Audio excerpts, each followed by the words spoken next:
नमस्कार, स्वागत है आपका और आप देख रहे हैं अपना यूट्यूब चैनल रिमिकेट बात। बीपीएससी से बहाल शिक्षक, प्रभारी प्रधानाध्यापक होंगे, इस पे है संशय।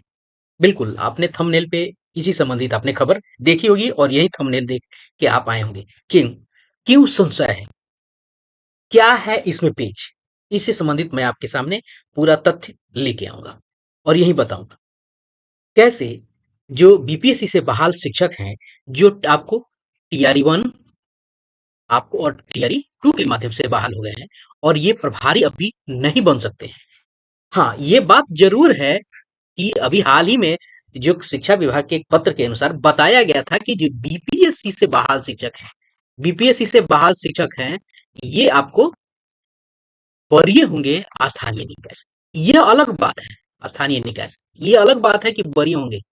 और ये दूसरी बात कि ये बीपीएससी से जो बहाल शिक्षक हैं, ये प्रभारी हो जाएंगे। ये दोनों अपना अपना अलग उद्देश्य लिए हुआ है और दोनों का दोनों बात अलग है। वरीय हो जाना और प्रभारी होना, अभी प्रभारी होना, ये दोनों का अलग बात है। ये दोनों अलग चीज है। आप वरीय हो सकते हैं लेकिन प्रभारी हो जाएंगे नहीं है। ये बहुत सारे शिक्षकों को ये भ्रम हो गया है कि हम बीपीएससी से बहाल होके आए हैं, हम अभी विद्यालय में प्रभारी होंगे। ऐसा है नहीं, ऐसा है नहीं और इसमें संशय है। अभी तो ये होंगे नहीं और दूसरी बात है अभी इसमें संशय है और इसमें है आपको पेच। तो क्या पेच है, इस वीडियो के माध्यम से हम आपको बताएंगे। वरीय होना और प्रभारी हो जाना, दोनों में अंतर है। तो क्या है अंतर, आइए पहले हम इसको देख लेते हैं। आपके सामने दिख रहा है एक पत्र और ये पत्र है और इसी सारा का सारा जो भ्रम की स्थिति बनी है और यूं कहिए कि बहुत सारे शिक्षकों में आपस में इससे इस उनके संबंधों में इससे प्रभाव पड़ने लगा है।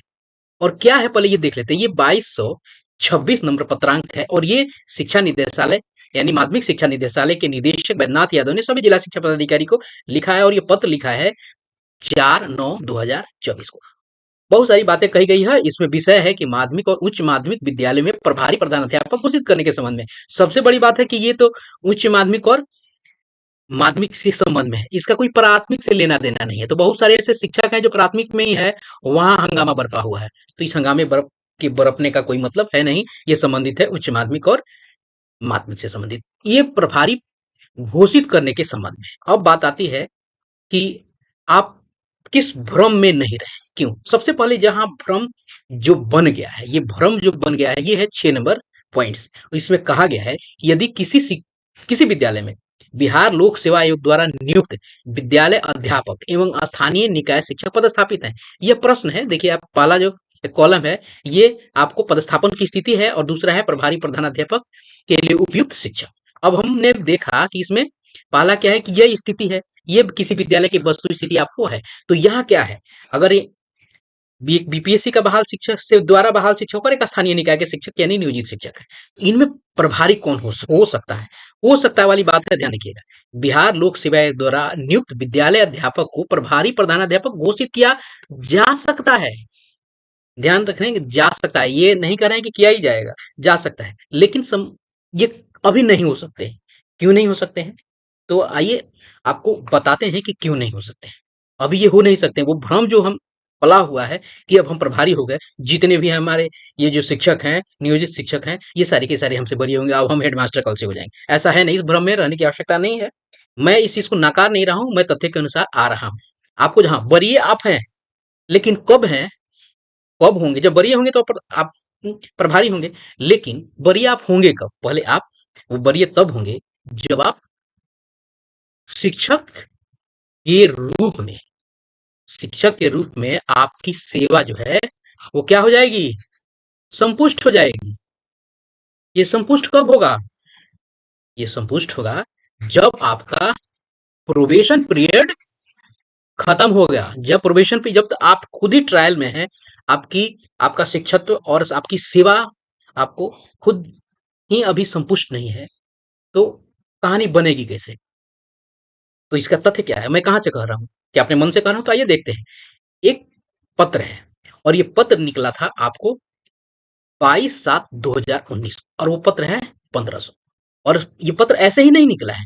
इस पत्र आपको एक कोर्ट का डिसीजन आया था। और कोर्ट का डिसीजन वह था, और उसको वो जो कोर्ट का डिसीजन था माननीय उच्च न्यायालय पटना में, ये एक CWJC संख्या 10,446/2019 डॉक्टर कृत्युंजय चौधरी बनाम राज्य सरकार में दायर किया गया था। ये वरीयता से संबंधित ही है। इसको बहुत ज्यादा हम नहीं पढ़ेंगे, समय उतना नहीं है, हम बात करेंगे और वरीयता पे। अब चूंकि मैं कह रहा हूं कि वो प्रभारी अभी नहीं हो सकते हैं, क्यों? क्योंकि उनका अभी सेवा ही संपुष्ट नहीं है। वो खुद ही अभी परीक्षा अवधि में है, परीक्षमान अवधि में है। परीक्षमान अवधि को क्या कहते हैं? हम प्रोबेशन पीरियड कहते हैं। प्रोबेशन पीरियड में अभी वो खुद ही ट्रायल मोड में है। वो जब वो खुद ही कंफर्म नहीं है तो कैसे वरीय और कनीय की बात आएगी?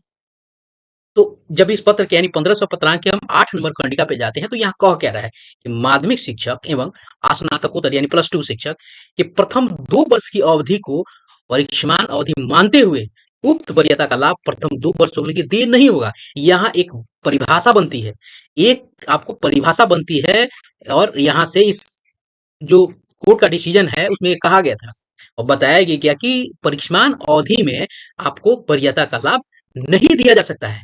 हाँ, आप कहेंगे कि हम वरीय हैं, लेकिन आपको लाभ मिलेगा कब? जब ये परीक्षमान अवधि आपकी खत्म होगी। और आपकी अवधि कितनी है?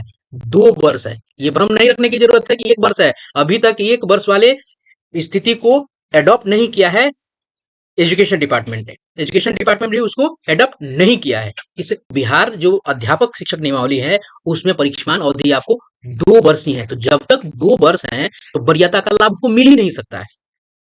तो विभाग ने कहा कि वरीय होंगे, लेकिन वो कब वरीय होंगे? लाभ कब मिलेगा? जब परीक्षमान अवधि होगा। तो अभी 2 वर्ष तक आपको इंतजार करना है। अभी बहुत ज्यादा हंगामा नहीं बरपाना है, और ध्यान रखना इन सब चीजों को कि बिना नियम कानून को जाने बिना कहीं भी किसी से उलझने की जरूरत है नहीं। बहुत जगह ऐसी बातें देखी जा रही है, लोग ये कहने शुरू, अब तो हम आपसे सीनियर हो गए हैं। कहाँ से सीनियर हो गए हैं? पहले आप वरीयता के लिए योग्य हुई। तो इस वीडियो में मैंने प्रयास किया कि आप तक ये चीजें पहुंचाऊं, वो संशय है और क्या भ्रम है, पेच क्या है उस वरीयता में। मेरा ये इस वीडियो को बनाने के पीछे बिल्कुल नहीं है कि किसी को नीचा दिखाना या किसी को ऊंचा दिखाना। मेरा काम है, मैंने प्रयास किया कि आप में ये भ्रम ना पले रहे, सच्चाई आप तक पहुंचे और आप क्लेरिफिकेशन आप तक हो जाए कि क्या है वस्तु स्थिति और क्या कैसे हो सकता है। तो इस वीडियो में इतना ही। मिलते हैं जल्दी ही नए कंटेंट और नए इन्फॉर्मेशन के साथ। तब तक अपना ख्याल रखें। जय हिंद।